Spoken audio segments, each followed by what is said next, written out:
My name is Carmit Altman. I'm from Bilingualism Matters, the Israel branch, where I am the co-director with Professor Sharon Armon-Lotem.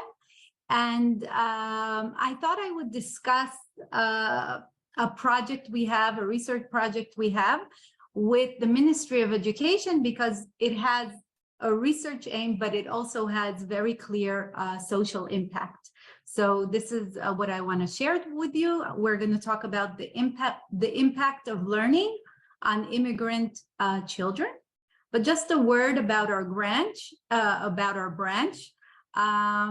think our motto is come and meet us and collaborate with us.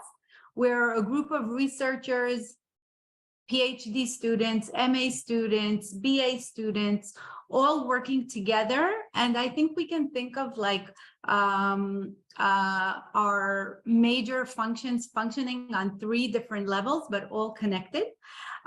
We work on the research level, right? I'm from the School of Education, but it's very interdisciplinary. So some of our members like Sharon and Natalia Meir and Michal Shachar and Eleanor Haddad come from the linguistics department. We have people from sociology, we have people from brain science, and this interdisciplinary group allows us to look at different angles of language and bilingualism. So we are supported by different grants, an ISF grant, BSF grant. We really believe in going to international conferences, whether it's language and hearing, speech disorders, ISB. And we're also we're lucky to be a part of an Erasmus project. It's an Erasmus Plus team. But we always use these kinds of opportunities to constantly bring in visiting scholars so we can continue collaboration. This is in terms of research. In terms of the community, we try to face bilingualism together. We're going to talk about immigrants in Israel and how common it is to find immigrants here. We believe in sharing with the Ministry of Education, but also speaking to parents, speaking to speech language pathologists, speaking to anyone who would like to hear about bilingualism, would like to promote bilingualism, who would need information about bilingualism. We are consultants in several schools, and there is even this new initiative in the city of Netanya that wants to become bilingual. So this is like this new project we're excited to be a part of. But we also believe that we need to somehow try to impact policymakers. So we're also in touch with the government, and this is how this research was conducted by their specific grant. We come and they invite us to specific meetings in which they discuss language policy, and we think we can contribute. And we also work with a cooperation with city councils because we believe in a bottom up and a top down kind of approach. So this is us. Just to show you what we start this, our intervention project and narrative started out as a consultation meeting with the city councils. And then after they believed in this project and we got funding for it, it was basically implemented inside the preschools. When we talk about our lab and bilingualism, so we deal with Hebrew, of course, being the spoken language in Israel, but we also talk about Russian Hebrew bilinguals, English Hebrew bilinguals, French, Yiddish, Arabic with different dialects, Hungarian, Georgian, Amharic, and I'm going to show you one of our preliminary results from Kuki. Okay, so I'm gonna say a few words about this language as well. Okay, so remember we wanted to talk about the impact of learning on different immigrants. So first of all, some facts about the Israeli education system. 20% of the students come from homes where Hebrew is not the home language. And these, by the way, are facts we got from the Ministry of Education. They come from 114 countries. and they may speak up to 36 different languages. So you can try to understand what kind of a challenge we're trying to deal with. And there are around 5,500 new immigrants who join the specific age cohort we'll be talking about every year. And this is constantly happening. So the Ministry of Education constantly has to adjust and readjust and try to work on the absorption of these immigrants into the system. What we do know from the literature review is that the Israeli society has very high expectations for immediate integration of immigrants, okay? And sometimes we're not so tolerant towards new immigrants because we expect them to be adapted already into the system. And this is difficult, but if you add COVID-19 to this equation, it makes it even more difficult for immigrants. And we saw a high rate of immigrants dropping out from the Israeli education system. So they basically had to deal with academic, social, and emotional kind of needs, and their needs became more acute. And mapping their linguistic abilities, we thought, would be essential for trying to construe any sort of intervention in order to improve their language proficiency, which would hopefully also contribute to their social adaptation. So you can understand that the Corona period and school closures created a double challenge due to the transition to online learning, which made it even more difficult because face-to-face was difficult. So online makes it even more difficult. And this is where we try to come in and try to understand what are the different perceptions of these students in order to be able to try to help.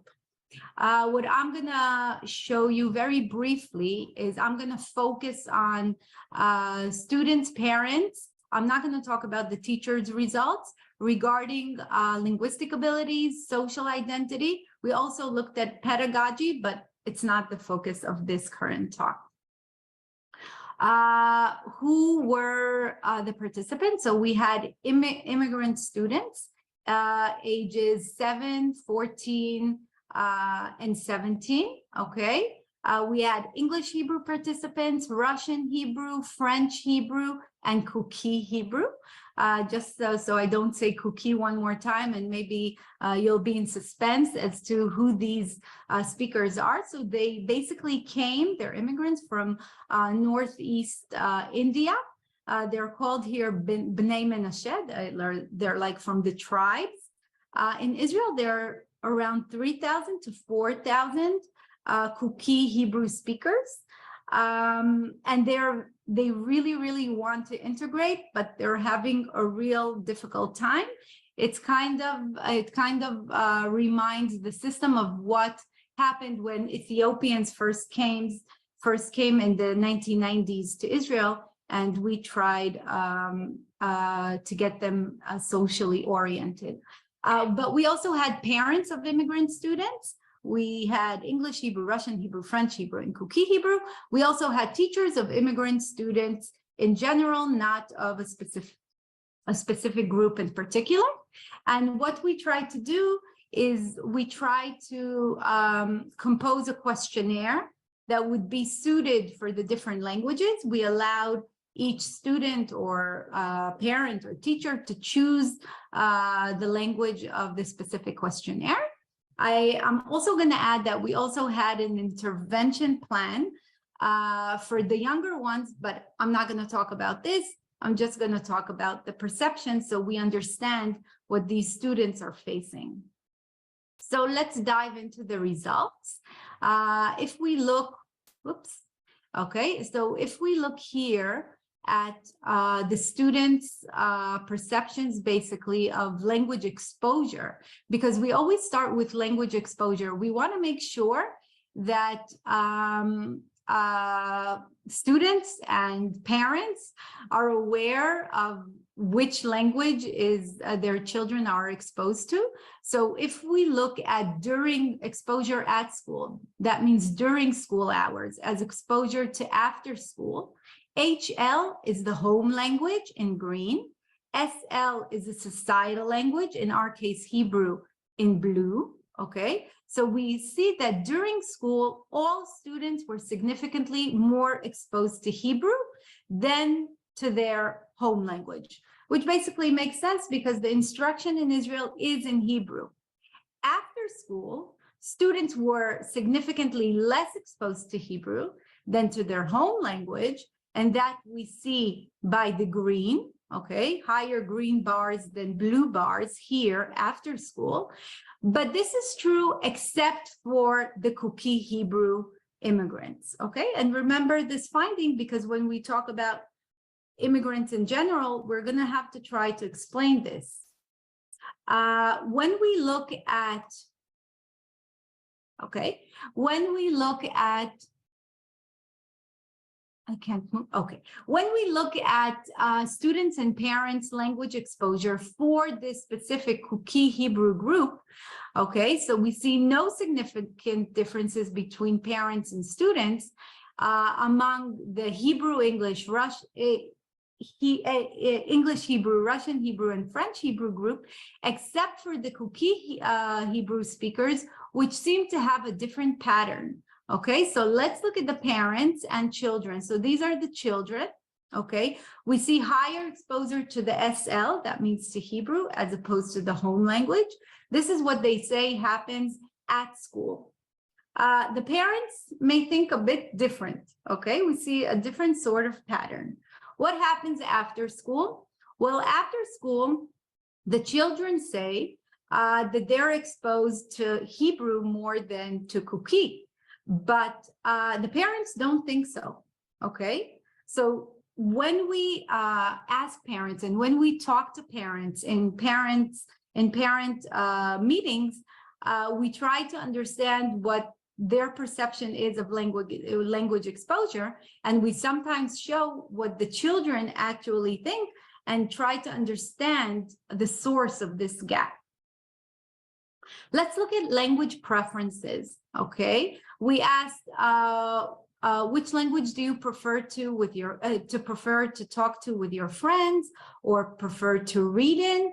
And what we basically see is that English Hebrew, Russian Hebrew, and French Hebrew, remember green is the home language and blue is Hebrew, the societal language.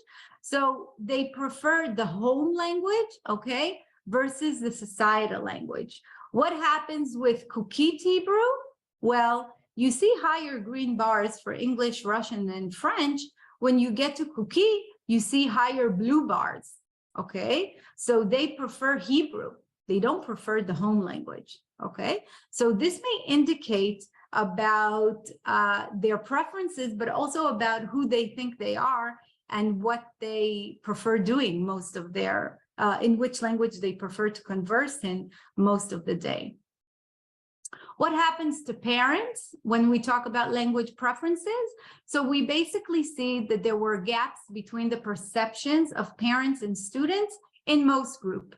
Okay, remember when we talked about language exposure, where there was the gap in the Kuki Hebrew immigrants? When it comes to language preferences, children and parents don't seem to agree. They seem to think that the children prefer, in this case, the home language, and the parents have different patterns, but this is true for all immigrants. When we talk about identity, okay, how did we ask for identity? This is a good question. So we basically had, for this younger group, we had a magic ladder where the children had to rate from a smiley face on top and a sad face on the bottom, how much we would say something like, I am Israeli. Okay, this is the current identity. How much do you agree with this? If you think this is complex, you're right. What we try to do in order to train them to do this, so we started with how much do you like chocolate, or how much do you like onion, or how much, And then they got the hang of it. And so when we asked, I am Israeli, how much do you agree with this? They were able to rate this. So this is the current I am. Preferred identity, we asked by I like to be Russian, Israeli, French, whatever. And the future is in the future, I want to be X. Okay. What we basically see for current identity is that English Hebrew, Russian Hebrew, and French Hebrew students perceive themselves as Israeli as well as English, Russian, and French. Very similar kind of ratings. When it comes to the Kuki Hebrew, they see themselves more as green, okay? In this case, they see themselves as more Kuki. When we talked about preferred and future identity, the English Hebrew, Russian Hebrew, French Hebrew see themselves in the future as Israelis and also as English, Russian, and French in a similar way. The Kuki students imagine themselves in the future, once again, in green, being more Kuki. Okay. What do the parents think? So when it comes to the parents, we see a distinct difference between the future identities, where Russian and English-speaking parents believe their children have a higher affiliation with their Israeli identity, more than the students themselves. Okay, this is another thing we want to talk about, this gap. So if I'm asked to think about where we can take this, so the first thing I think we learned, I think we knew it, but we really, really felt it in this project, is that not all immigrants are born alike, okay? So there are differences, and we have to address this in the classroom, on the street, anywhere we go, in the community. Okay, we can't relate to all immigrants or to all French Hebrew, Russian Hebrew, English Hebrew, Kuki Hebrew as immigrants or speakers of this home language and Hebrew. They are different. We have to address this somehow. In terms of language preferences and pedagogy, so because not all immigrants have the same language preferences, it's important to map these perceptions for each group before trying to think of intervention. In terms of language preference, we see that it's somehow related to identity, which may also influence children's language acquisition, and therefore we have to consider this. In terms of language exposure, we understand that we have to encourage conversation in Hebrew and hold meetings where students are exposed to both the societal language, in this case, Hebrew for learning, but also the home language for preservation, okay?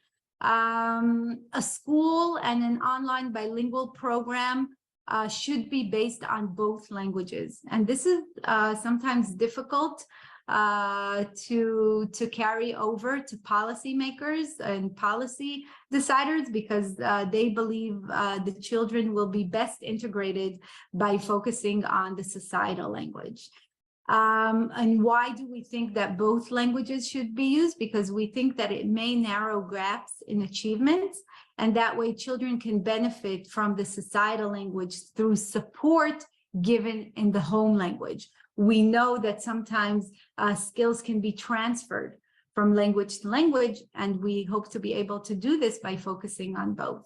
In terms of language exposure, preferences, and abilities, we see that parents are not always aware of the amount of exposure, the preferences, and the language used by their kids. And therefore, they are concerned sometimes that the exposure is not enough. So we hear parents saying something like, we're gonna stop using our L1, let's say French or Russian, because we feel that the children are not exposed enough to Hebrew. But this may be really not good for their children, because if the children have 6 to 8 hours of exposure in school, the parents can continue to preserve their home language, and this will be a benefit for their kids being and remaining and preserving their bilingualism and their other identity. We recommend holding parent meetings to reflect on the extent of their children's exposure. and the means to do so during study hours, and to guide parents on how to increase exposure to Hebrew and strengthen their children's language abilities also after school, in case we have new immigrants in their first year, second year.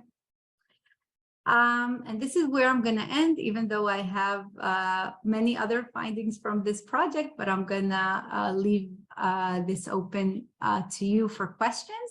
I just want to say that here in Bar Ilan University in Israel, we're really happy to collaborate with anyone, and we believe that this will make better research. But not only better research, it will have a better social impact when it comes to promoting bilingualism. Thank you.